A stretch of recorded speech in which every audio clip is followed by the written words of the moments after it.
ini adalah replika politik dari Jokowi, pesan politiknya sederhana. Hubungan politik pemerintah, hubungan politik kekuasaan hari ini, Dikala itu baik. Wakil Presiden Gibran Rakabuming bertemu dengan Wakil Ketua DPR sekaligus Ketua Harian Partai Gerindra Sufmi Dasko Ahmad. Momen tersebut diunggah Gibran di akun Instagram pribadinya serta diunggah di akun Instagram Sufmi Dasko Ahmad.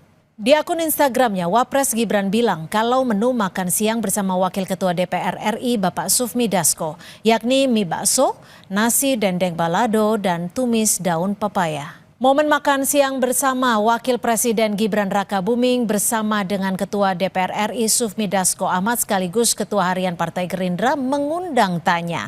Benarkah ada perbincangan penting antar keduanya? Kami akan bahas bersama Direktur Eksekutif Parameter Politik Indonesia, Mas Adi Prayitno. Mas Adi, kalau kita melihat dan juga membaca dari makan siang bersama antara Wapres Gibran dan juga Ketua Harian Gerindra Sufmi Dasko Ahmad, apa yang bisa Anda baca? Apakah ini sinyal bahwa Gerindra masih harmonis dengan Pak Jokowi atau hanya sekedar memelihara kesepahaman saja?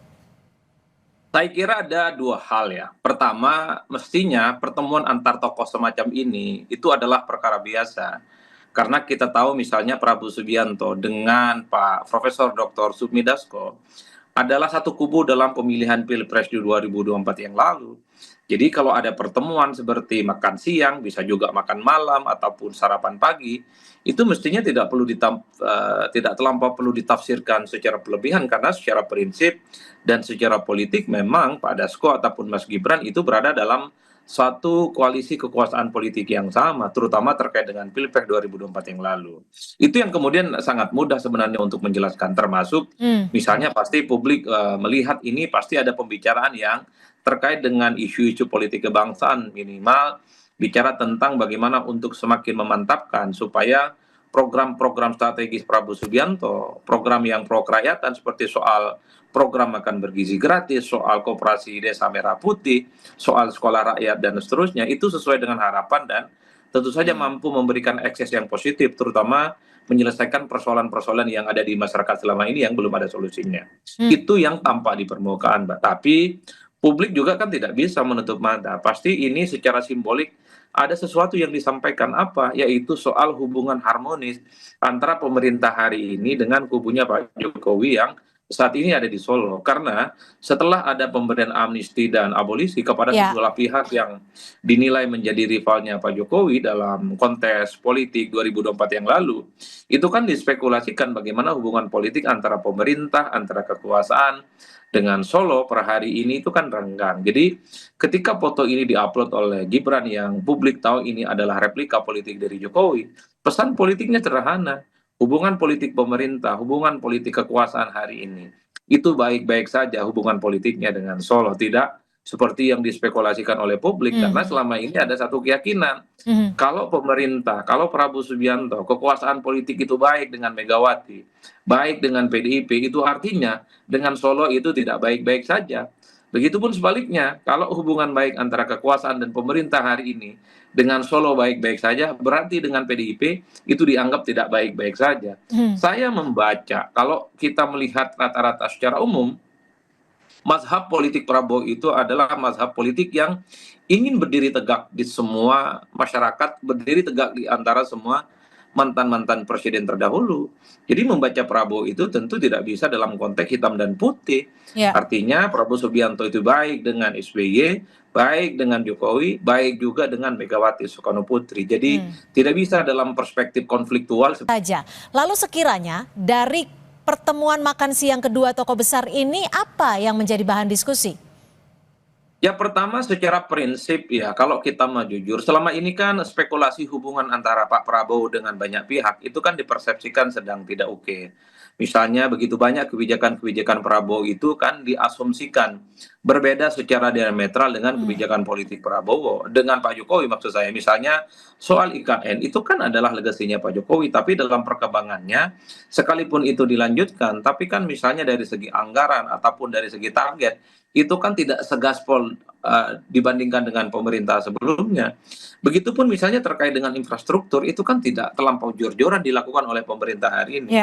Artinya secara politik dan dari segi kebijakan dalam banyak hal itu terjadi perbedaan secara signifikan yang dilihat oleh publik antara kebijakan politik Prabowo Subianto dengan Pak Jokowi. Mhm, Itulah yang kemudian selalu dibentur-benturkan. Ini mhm, adalah tanda-tanda mhm, bahwa hubungan keduanya itu tidak baik dan mhm, tidak mungkin akan bersinergis.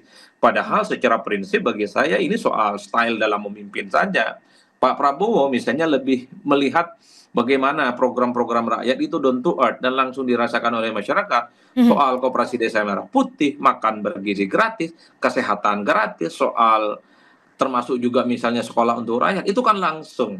Pak Mhm. Jokowi tidak melakukan itu secara prinsip dan lebih menjadikan infrastruktur atau IKN dijadikan sebagai instrumen untuk menyelesaikan semua persoalan-persoalan Oke. kebangsaan. Mhm. Itulah yang kemudian dibentur-benturkan oleh publik. Bagi saya, Pak Prabowo itu punya style politik sendiri, agak berbeda dengan pemimpin-pemimpin sebelumnya, tapi itu jangan ditafsirkan sebagai sebuah hal sifatnya konflik ataupun berbeda secara mazhab. Ya. Inilah yang Apakah saya kira dalam dengan dalam pertemuan makan siang ini turut diperbincangkan soal adanya struktur baru di tubuh TNI? Karena ini sangat bertepatan sekali sebelum hari ini dilantik Wakil Panglima TNI.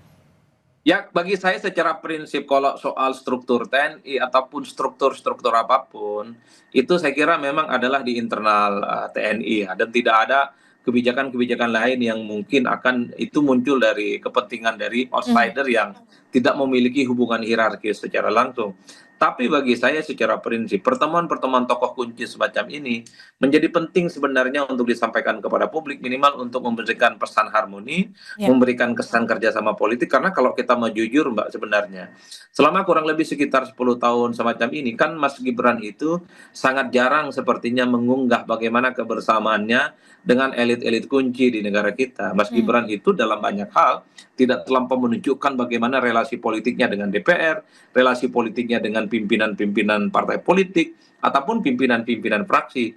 Itu semua nyaris disapu bersih semua oleh Prabowo Subianto, mulai dari peran, hubungan politik harmonis dengan berbagai pihak, dengan berbagai elemen. Di situ kemudian publik melihat bagaimana peran Wapres kok yang awal-awal dulu kelihatan sangat agresif ketika membuka misalnya lapor Mawapres, tapi setelah itu kan nyaris tidak pernah ada gebrakan-gebrakan yang disinyalmen Ya. sebagai bentuk bagaimana kerjasama dengan elit-elit kunci di negara ini. Oleh karena itu, ketika ada pertemuan dengan Pak Sufmi Dasko, bagi saya Pak Sufmi Dasko ini bukan hanya soal sebagai wakil ketua DPR atau Mhm. sebagai ketua harian DPP Partai Gerindra, tapi publik melihatnya Pak Dasko ini adalah duplikat, semacam replika politik dari Pak Prabowo Subianto, Mhm. karena Mhm.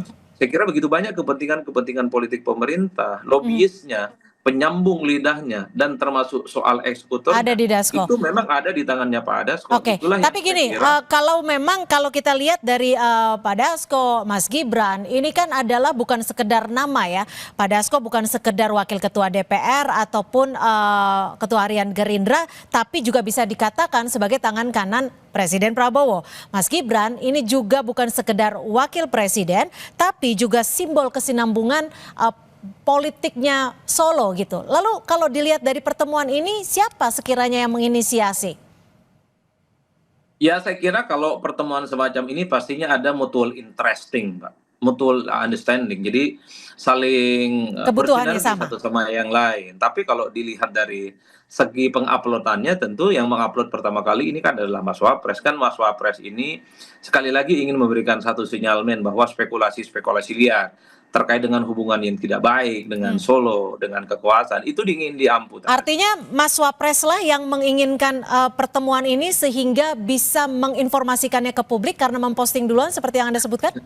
Kalau semacam itu agak sulit karena postingannya seperti kolaborasi, karena memention juga Pak Dasko ya. Tapi bagi saya secara prinsip, siapapun yang menginisiatifi pertemuan ini, rasa-rasanya memang mempertemukan dua figur ini yang dianggap mewakili Solo dan dianggap mewakili pemerintah menjadi penting untuk memberikan pesan harmoni, Mhm. untuk memberikan kerjasama, untuk memberikan kesan bahwa semua hubungan politik kekuasaan hari ini dengan semua faksi, dengan semua kubu, dengan semua elemen itu baik-baik saja. Oke. Apalagi ini di bulan Agustus, tentu harmoni dan kerjasama itu jauh lebih ingin ditonjolkan dibandingkan dengan yang lain.